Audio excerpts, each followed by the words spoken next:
California lady. Hey, how's it going, man? I'm just doing some comic reviews and stuff. I decided to pick up recently. Excuse me. Some Spider-Man stuff, and we have come to an anniversary issue with Amazing Spider-Man 6. Oh, I mean 900. And just before I get started here, this is one of the things about Marvel's insistence on legacy numbers that annoys the shit out of me, because it's one thing that they will restart the book for sales, or to bring attention to a new story arc or a new writer or blah blah blah. That's fine, but when they get to an important number, then they go, oh man, we're totally 900 issues. We're totally 800 issues. It's like, come on, man. Pick a side. I actually would prefer, maybe as a suggestion, that they lead with the legacy number. And the secondary number would be the issue in this volume. Okay, I forgot what volume of Spider-Man this is, but let's say this is volume 6, and we're up to issue 7, but it's 109 is the issue. I don't know. I would rather call these issues by their main number, like this Amazing Spider-Man 900, and I'm going to review it as such. But first, before I start, I have an issue 6 of my own. Red Knight 6 is available at Manos Publishing in print and digital. You can check the book out at the link below. And I'm getting ready to do the trade. I had a very successful Kickstarter for the first 3-issue trade paperback, and I want to thank everybody who donated to that. And after the backers get their issues, that's going to be available on Manos Publishing as well.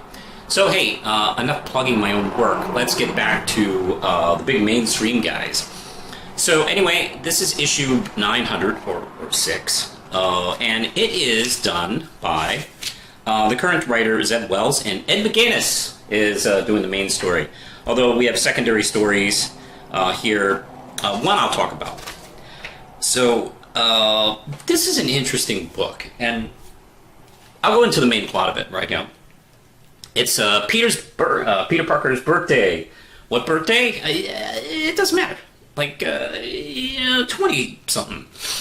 So anyway, he's greeted by a whole bunch of his friends, and this is coming during a time where, he's alienated a lot of his friends, but still, there are those that are still sticking with him, Aunt May. Flash Thompson is here. I believe it's been a long time since I've seen Peter and Flash together in a scene. Felicia Hardy's here. Let's see. I forgot her name, but let's see. Dr. Octavius' ex-girlfriend is here. So it's kind of funny because the party was kind of ruined because Peter came on time. They're so used to him being late. They planned for that. So he came at the exact time he was supposed to be there, and oh man, you totally ruined it.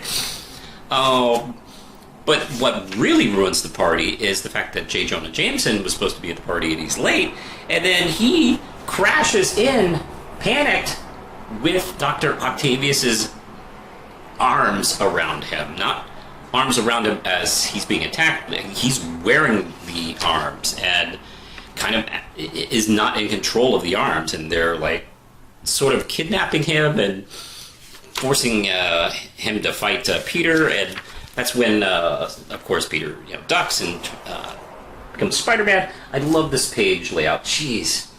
Ed McGuinness has this reputation of being kind of really cartoony and almost anime-like in his work, but jeez, there's some old-school Spider-Man vibes I get from him. I don't know, maybe a little bit of Ross Adu's kind of Spider-Man. And it's kind of not the take I expected Ed to do with Spider-Man. I just absolutely love it. I've never thought what a Spider-Man would look like, and it's absolutely fantastic. I'm a big fan.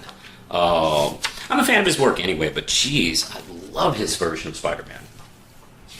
So anyway, hey, what's going on? What the hell's going on? And essentially, there is this robot that was created a long time ago by one of Spider-Man's villains, and it's kind of been dormant, and it's been designed to like be like an ultimate weapon thing, and you know, be sort of like Amazo from like the Justice League. And I love how old school, like 1960s sci-fi robot he looks. They didn't update him. I think that's fantastic. But he's able to create like this avatar, which the super adaptoid, which is able to use the powers of the Sinister Six. They capture the Sinister Six, and they want to find out essentially their old question they were pondering is, who is Spider-Man? Which is kind of hilarious.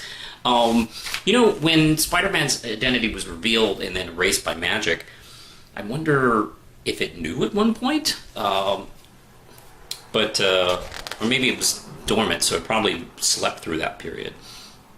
So anyway, we get this pretty interesting thing where we fight, and we're able to defeat it, and we get to this moment where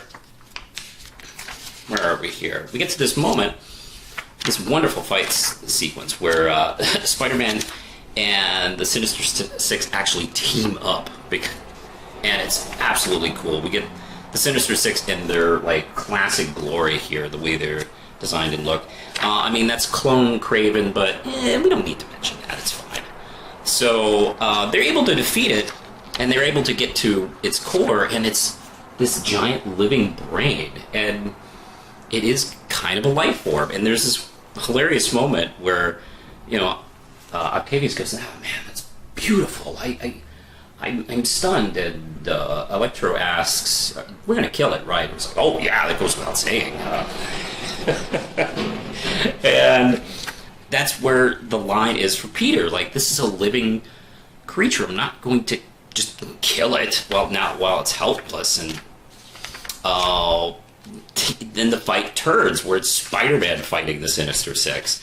What a wonderful story. And I'm not going to really, you know, give away what really, you know, happens at the end. If you pick this up, I'd like you to experience it on your own. I will cut to a spoiler here where after everything's said and done, Felicia Hardy and Spider-Man have a conversation a bit, and you know, they kiss. And I don't know if this is going to be them like maybe taking a step forward and maybe being a couple again, or it's just like, hey, you know, we have this like unspoken like attraction to each other nowadays, and you know, maybe a kiss here and there, but I don't know. It's just, I'm still Team Mary Jane, of course, but you know, this is kind of sweet.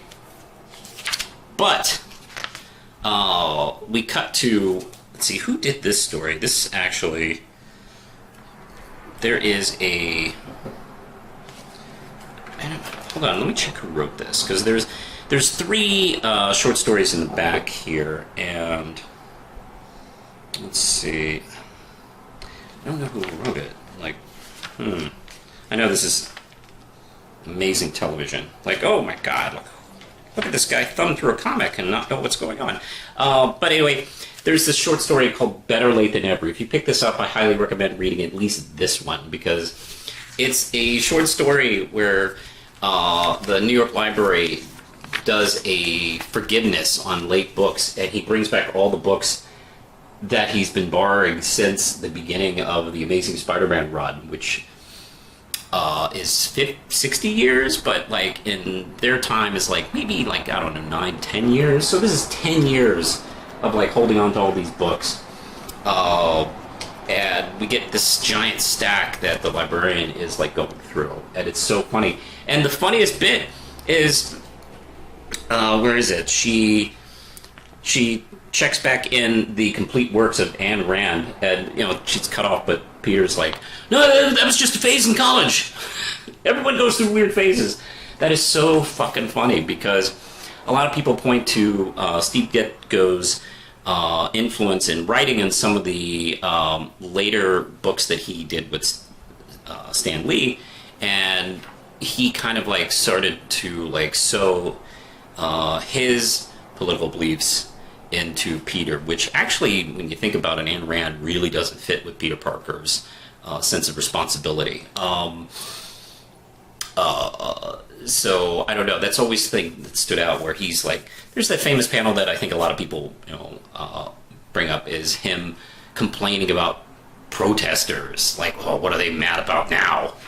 And then we get to this panel, and it's like, oh, see, Peter Parker has character development. I don't know what everyone's complaining about. Here we go. From that issue to this one. But anyway, it's such a really delightful, fun story. The librarian even hits on him at the end, and I know we're never going to see this character again, which is too bad. I'm team Peter Parker and this librarian, because she's really cool. But oh well, maybe and I guess I have to write fan fiction now. Fuck.